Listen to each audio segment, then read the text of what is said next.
చాలా మంది పరిశుద్ధాత్మ శక్తి కోసం ఇక పాపలు ఒప్పుకోరు, కానీ ఏం చేస్తారు, స్తోత్రాలు స్తోత్రాలు స్తోత్రాలు స్తోత్రాలు అని చెప్పి పాటలు పాడేస్తారు, చెప్పేసి ఊగిపోతారు. అది కాదు, అది కాదు. పాపములు ఒప్పుకొనుట ద్వారా నువ్వు పశ్చాత్తాపడి నీ పాపములు ఒప్పుకుంటే అప్పుడు పరిశుద్ధాత్మ అనేటువంటి వరాన్ని నువ్వు పొందుకుంటావు.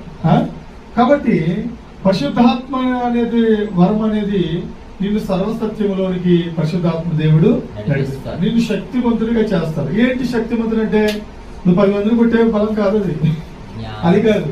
శక్తివంతుడు అంటే అర్థం ఏంటంటే పాపమును జయించే శక్తి, పాపమును జయించే శక్తి.